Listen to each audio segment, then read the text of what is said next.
नमस्कार, मैं हूं ब्रजेश कुमार दुबे और फिर से आपके सामने हाजिर हूं एक ऐसी समस्या को लेकर जिस समस्या से आप ही नहीं बल्कि आपके साथ रहने वाले सारे लोग जूझ रहे हैं।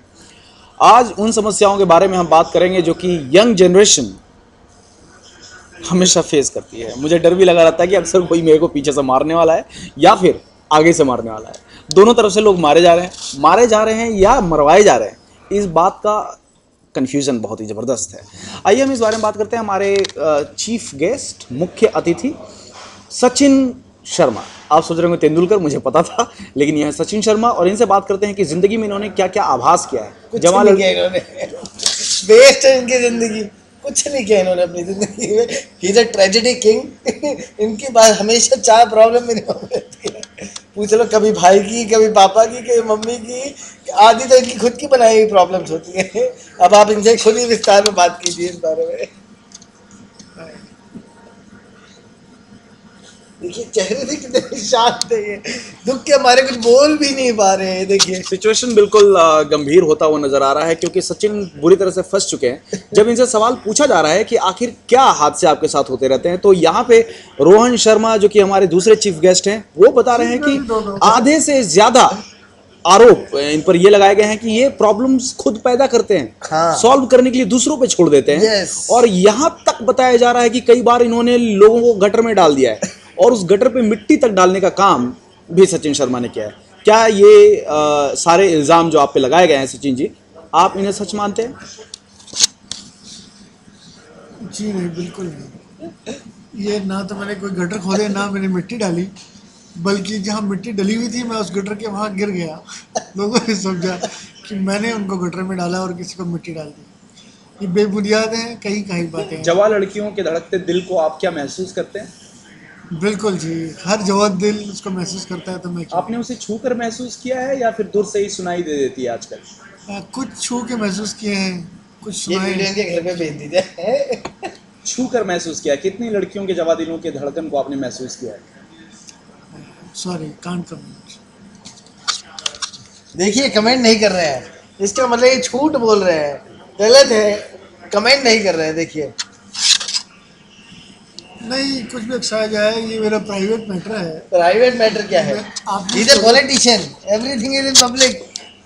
दोस्तों, हर कोई अपनी आम जिंदगी की प्राइवेट बातें शेयर नहीं करना चाहता, इसलिए शायद घर पे एक रूम बनाया जाता है, बेडरूम। शायद बेडरूम का वो सारा कार्यक्रम लोग लिविंग रूम में नहीं कर सकते, इसलिए हम भी सचिन जी को छेड़ेंगे नहीं और उनसे ये जानने की कोशिश नहीं करेंगे कि वो बाथरूम में क्या सिर्फ नहाते ही हैं। कई ऐसे सवाल हैं। देखिए सचिन जी कुछ बोलना चाह रहे हैं। देखिए ये बोलना चाह रहे हैं तो इनकी बेचैनी को हम शांत कर देते हैं। एक्चुअली आप प्रोग्राम न्यूज़ चैनल पे कर रहे हैं तो इसलिए I can't discuss those things. अगर आप ये घुमा लिया। सचिन जी को हम बताना चाहेंगे कि ये सिर्फ न्यूज़ प्रोग्राम नहीं है, ये रात 12 बजे के बाद का एडल्ट विशेष प्रोग्राम है जिसमें लोगों को ये बताया जाएगा कि जिंदगी में किस तरीके से जवानी को जिया जाए। देखिए एक और आए हैं हमारे मिस्टर जितेश। वेबकैम है क्या इसमें? हाँ जी। लगा कहाँ इसमें? ऊपर है ना? हाँ जी बताइए। ओके, अगर ये ऐसा सीरियस प्रोग्राम है तो आपने पहले बताया नहीं था। ये सीरियस नहीं है, एडल्ट प्रोग्राम। देखिए सचिन जी, हम आपसे ये भी जानना चाहते हैं कि वी कैन टॉक ओपनली। हाँ। तो क्या पूछना चाह रहे थे आप सवाल? मैं यही पूछना चाह रहा था कि आपने अपनी ज़िंदगी में जितनी भी ऐसे कार्यों को अंजाम दिया हो जिसमें कई जवान लड़कियां आपको मुजरिम समझती हो या फिर ऐसा कहती हो कि मेरा होने वाला बच्चा अपने बाप को तलाश कर रहा है, वो सचिन शर्मा ही। बहुत ही अच्छा सवाल पूछा आपने। ऐसा हर किसी नौजवान और मैं ये लड़के देख भी के रहा हूँ साथ- कि आप बहुत ही खुश हो रहे हैं इस सवाल को सुनने के बाद। पुराने दिन याद आ गए। जी जी, मुझे अपने पुराने दिन याद आ गए। तो क्या याद कर रहे थे आप? जैसे ही आपको मैंने लड़कियों के नाम दिए या फिर लड़कियों को याद दिलाया मैंने, तो आप क्या सबसे पहला पहले नाम क्या किसका आया? है? पहला क्या नाम आया, किसका नाम आया? क्या आया और क्या फीलिंग्स आए उसके लिए? फीलिंग्स आई, 16 साल की जवानी के दिन मुझे याद आ गए। आप बोलते रहिए, ये हमारा कैमरामैन है। आप हर बटे नहीं। आदमी अपना पहला प्यार और 16 साल की उम्र का प्यार कभी नहीं भूलता। प्यार ने वासना का रूप कब लिया? प्यार ने वासना का रूप ले लिया या वासना ने प्यार का रूप ले लिया, ये समझ नहीं आया। आप किसको वासना कहते हैं ये आपकी डेफिनेशन अलग हो सकती है। जो आपके लिए वासना हो सकती है शायद वो मेरे लिए प्यार है।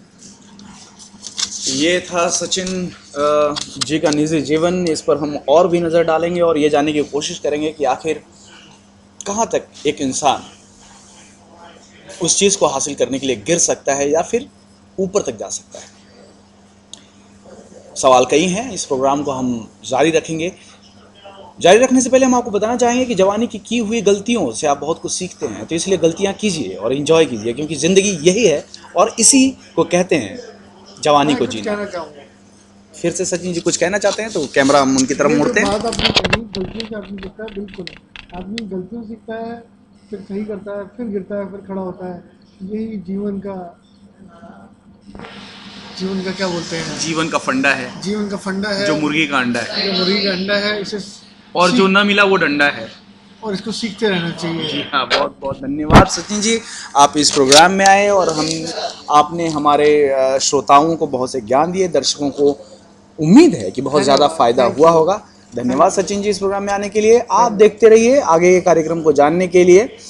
परसों तक प्रोग्राम स्पेशली आपके लिए लाया गया है और आप इसे जी भर के जिए अपनी गर्लफ्रेंड के साथ या फिर अपने होने वाली वाइफ। हाँ जी sorry, I was on a break. चलो अब देखो।